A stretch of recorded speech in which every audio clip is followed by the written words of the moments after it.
From Dr. AI TV, this is Bedside, a storytelling podcast about the architecture of American medicine. I'm Robin Blackstone, Season 1, Pulse, Episode 1, The Pulse. Bedside is a production of Blackstone Press. A pulse is what they call it when the heart, after a moment of silence, beats again. Kwame Mensah ran 5 miles on a Tuesday morning in March, the way he had run 5 miles 4 days a week for 11 years. He was 42 years old. His resting heart rate was 48. He had run 2 marathons. He did not smoke. He had not, in 11 years, missed a physical. By every external metric American medicine knows how to read, he was well. In fact, he was 6 months from dying. He did not know that yet. He arrived at his cardiologist's office at 11:30 in a navy suit because he had a client lunch at 1. The receptionist, who knew him by name, asked about Anna and Kojo. The medical assistant, who knew him by face, apologized for being a little behind.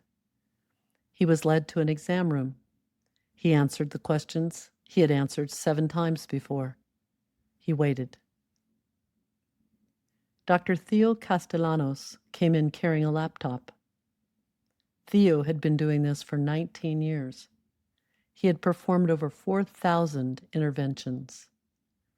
He had a particular face he made when he had bad news he had not yet decided how to say, which was the face he was making now. "Kwame," he said, "I want you to look at something with me." He turned the laptop. On the screen was a coronary angiogram, a sequence of black and white images, the contrast dye tracing the arteries of Kwame Mensah's heart. To Kwame, they looked like roots, or like the branches of a small bare tree. "This is the LAD," Theo said, "the left anterior descending. It supplies the largest territory of your heart, about 40% of the muscle." He pointed to a place on the screen where the branch tapered to almost nothing, then resumed. "You see this here?" "I see it." "That's 95% occluded. Could be as high as 97. We measure conservatively." Kwame heard the words. He did not yet hear what they meant. He was already thinking about the deck. He had a slide deck presentation to a consulting client of his at 3. He always had a deck at 3. "What does that mean?" he said practically. Theo looked at him for a moment. He had to make a decision about how to break the symmetry of "I am fine" into "I am dying." He had done this before, but he had never gotten better at it. "It means," he said, "that you should not have been running this morning." "I ran 5 miles this morning." "I know. I've run 5 miles 4 mornings a week for 11 years. "I know," Theo said, "and I want you to understand that the artery that supplies the largest territory of your heart is functionally closed. You are getting blood through it the way water gets through a kinked hose. There is enough for a baseline of function, but there is not enough for any insult. A respiratory infection, a bad night of sleep, a particularly stressful morning. Your body has been compensating in ways I can show you on this image. It cannot compensate indefinitely." "How long?" Kwame said. "I don't make predictions. I'll tell you that of the patients I have seen with this anatomy who did not get an intervention, a meaningful number had a fatal event within 12 months, many within 6. The room was very quiet. "I have a deck at 3, Kwame said. You do not have a deck at 3, Theo said gently. I want to take you to the cath lab today. Kwame's phone rang at 12:14. Naomi. Hey, she said. How was the physical? He looked at the wall of the examined room. There was a framed print of a Cape Cod lighthouse. The light at the top was painted yellow against a darker sky. The frame was slightly crooked. Honey, he said, can you come to the hospital? The procedure took 90 minutes. Theo Castellanos placed a single drug-eluting stent in the proximal LAD. The flow restored itself instantly on the angiogram. What had been a thread became a river. The pulse on the monitor above the table did not change because Kwame's body had been compensating for a long time. The change would come later, in the absence of a thing he had been carrying for months. Naomi was in the waiting room. She was not crying. She was looking at her phone, but not seeing what was on it. Her architect's brain was running through the rooms of their lives, the kitchen, the school pickup, the bedroom, Kwame's running shoes by the door, and making a structural drawing of what their family would look like with one wall removed. The wall did not have to be removed. The wall was repaired, but Naomi had seen the drawing. He stayed overnight. They sent him home the next morning. The discharge nurse was very efficient. She handed Naomi a folder with 23 pages of instructions. There was a medication list with 7 entries. There was a follow-up schedule with 4 appointments at 3 different practices. There was a phone number to call if anything went wrong. The phone number was a hospital main line. You'll want to fill these today, the nurse said, especially the clopidogrel and the aspirin. Don't miss a dose. Okay, Naomi said. The cardiac rehab people will call you to schedule. If they don't, call this number. Okay. You'll see Dr. Castellanos in 2 weeks. Your primary care will see you in 4. You'll see the new lipid clinic at the Brigham in 6 weeks. You'll see a cardiac dietitian. That's one at a separate practice. Here's the card. Okay. The nurse looked at Naomi for a moment and her efficiency softened slightly. He's going to be okay, she said. He was lucky. People with this kind of blockage usually find out a different way. Yes, Naomi said. They went home. The pharmacy refused to fill the clopidogrel. It was 3:45 on a Wednesday afternoon. Kwame was on the couch. Naomi was at the counter at CVS with the prescription in her hand. The pharmacist, who was apologetic, said the prior authorization had not cleared. He got a stent yesterday, Naomi said. Yes, the pharmacist said. I'm sorry. The system won't release it without the prior auth. You can ask your prescriber's office to file it expedited. He needs this tonight. I understand. I'm sorry. There's nothing I can do from here. Naomi called the cardiology practice. The voicemail said the office closed at 4. She called the hospital main number. She was transferred 3 times. She was told a prior auth specialist would call her back within 24 to 48 hours. She did not tell Kwame any of this. She drove home with the prescription in her purse and the aspirin in a paper bag, and she sat in the car in their driveway for a few minutes before going inside. At 11 that night, Kwame could not sleep. He sat at the kitchen table in a t-shirt and pajama pants and looked at the folder. He looked at the medication list. He looked at the schedule. He looked at the phone number for things that went wrong. He felt the small dressing on his right wrist where the catheter had gone in. He thought about his father. His father had been a doctor in a town called Shuhum in the eastern region of Ghana for 30 years. His father had known every patient in the town by name.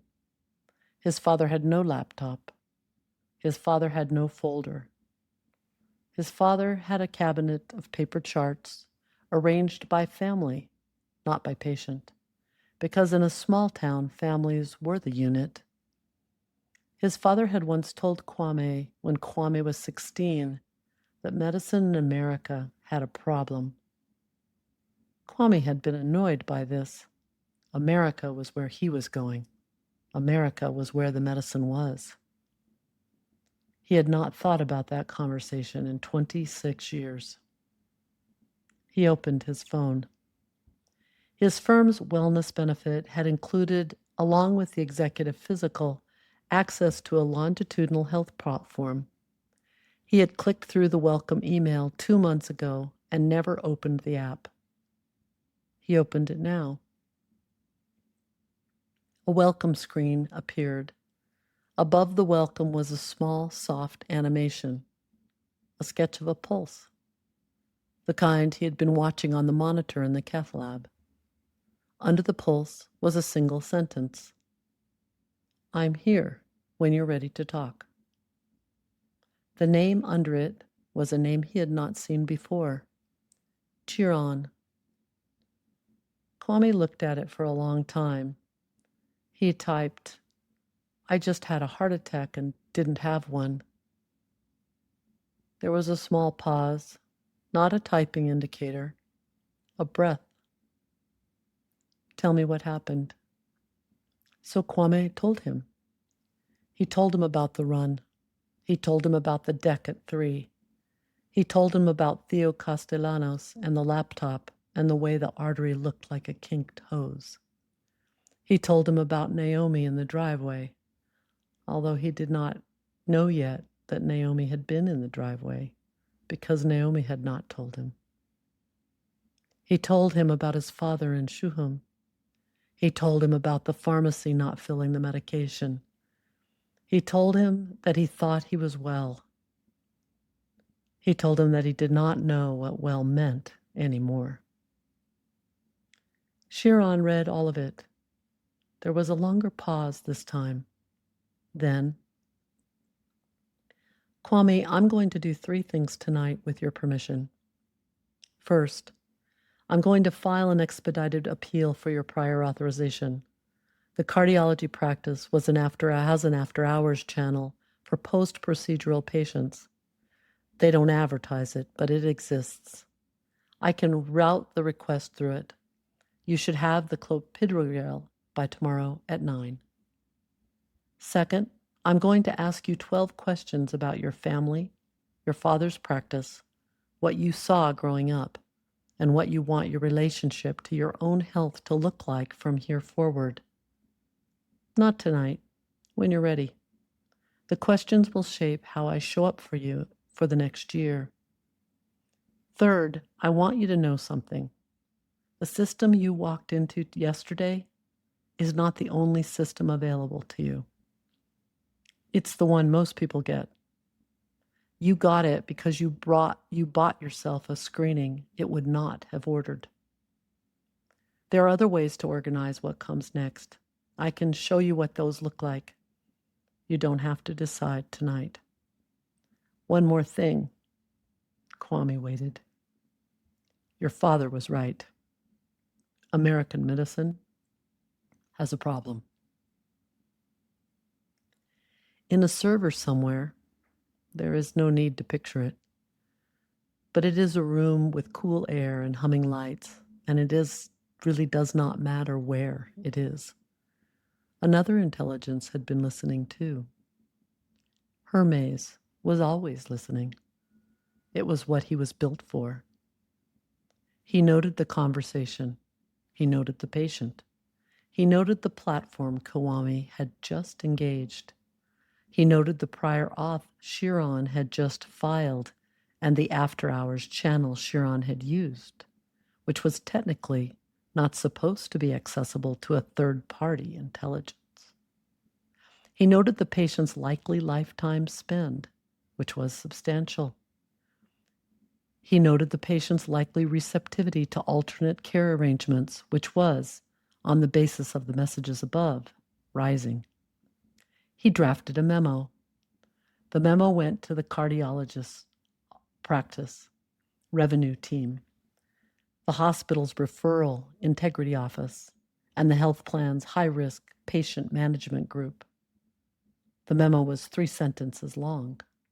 It read, "Patient Kwame Mensah is showing signs of independent platform engagement. Recommend proactive outreach within 72 hours. Standard retention protocol." Hermes was very good at his job. Naomi found Kwame at the table at 1:47 a.m. He was looking at his phone. He was not crying, but he had the look of a man who had been told something he had not yet absorbed. "Honey," she said, "come to bed." He looked up at her. "The pharmacy didn't fill the medication today, did it?" he said. She sat down across from him. "No," she said, "it didn't." "I figured it out," he said. "I asked someone." "Who did you ask?" He turned the phone toward her. She read the screen. She read it again. She sat the phone down on the table between them. Outside on the street, a single car went by. The kitchen clock ticked. "What is this?" she said. "I think," Kwame said, "it might be how we live now."